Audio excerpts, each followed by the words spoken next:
नमस्कार, मी गणेश मानकर इग्नाइट अकॅडमीच्या प्लॅटफॉर्मवर तुम्हा सर्वांचे स्वागत करतो। बघा, एक लेटेस्ट अपडेट आलेली आहे। सातारा जिल्हा परिषद बांधकाम विभाग तर येथील स्थापत्य अभियांत्रिकी सहाय्यक म्हणजे सीईए याची अतिरिक्त निवड यादी जाहीर झालेली आहे आणि त्याच्यासोबत नवीन एक प्रतीक्षा यादी ज्याला आपण म्हणतो वेटिंग लिस्ट तर ती पण जाहीर झालेली आहे। तर ते सगळ्या गोष्टी आपण जे आहे तर ते आता पुढे बघणार आहोत।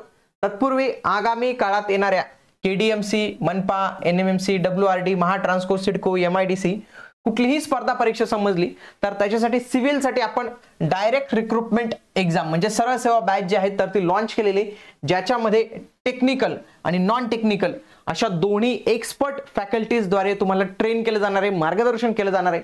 याच्यासाठी तुम्ही इग्नाइट अकॅडमीचं ॲप्लिकेशन डाउनलोड करून जे आहे तर ते तुम्ही या कोर्सला जॉईन करू शकतात। तसेच जर तुम्हाला या कोर्सवर आणखी एक्स्ट्रा डिस्काउंट पाहिजे असेल तर लक्षात ठेवा, GM10 हा जर कोड तुम्ही यूज केला आगामी काळात कुठल्याही कोर्सेसवर तुम्हाला फ्लॅट 10% पर्यंतचा ऑफ जो आहे तर तो मिळू शकतो। बघूया काय माहिती दिलेली। बघा, इथं त्यांनी काय केलेलं आहे की वेगवेगळे कॅटेगरीज दिलेत। फॉर एक्झाम्पल बघा, इथं ओपन आहे समांतर आरक्षणाशिवाय अतिरिक्त निवड यादी म्हणजे हे 1, 2, 3, 4 यांची निवड झालेली आहे। पुन्हा अतिरिक्त प्रतीक्षा यादी म्हणजे हे काय वेटिंग मध्ये आहेत, हे उमेदवार वेटिंग मध्ये आपल्याला इथं बघायला मिळतात। पुन्हा इथं खुला प्रवर्ग कोणासाठी, महिलांसाठी बघा 1, 2, 3 तेवढेच प्रतीक्षा यादीमध्ये जे आहेत तर त्यांनी उमेदवार इथे घेतलेले आहेत।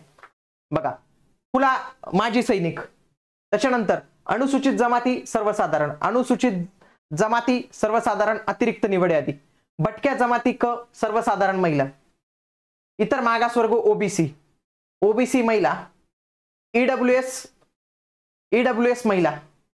बघा, त्यांनी इथं काही सूचना पण दिलेल्या आहेत। बघा, अतिरिक्त निवड यादीमध्ये नाव समाविष्ट असले तरी त्या उमेदवारांची नियुक्ती ही समांतर आरक्षणाच्या अनुषंगाने सादर केलेल्या प्रमाणपत्राची सक्षम प्राधिकरण यांच्याकडे पडताळणी केल्यानंतरच नियुक्ती करण्यात येईल। म्हणजे जोपर्यंत त्यांचं प्रमाणपत्र कन्फर्म होते, फॉर एक्झाम्पल एखाद्याचं प्रकल्पग्रस्तच असतं, एखाद्याचं दुसरं असतं, तर ते उमेदवाराची निवड ही परीक्षेच्या वेळी घेतलेल्या बायोमेट्रिक मधील ओळखीच्या पडताळणीस, वैद्यकीय तपासणी अहवाल व चारित्र्य पडताळणी अहवालाचे अधीन राहून केले जाईल।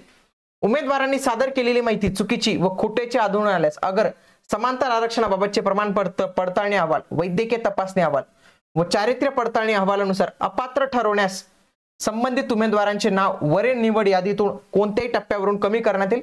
म्हणजे जर कोणी चुकीची माहिती दिली असेल तर त्याचे कमी करण्यात येईल। ग्रामविकास विभागाकडील 13/6/2025 रोजीच्या पत्रानुसार सदर अतिरिक्त निवड यादी प्रसिद्धीच्या दिनांकापासून पुढील 6 महिने कालावधीपर्यंत विधिग्राही राहील।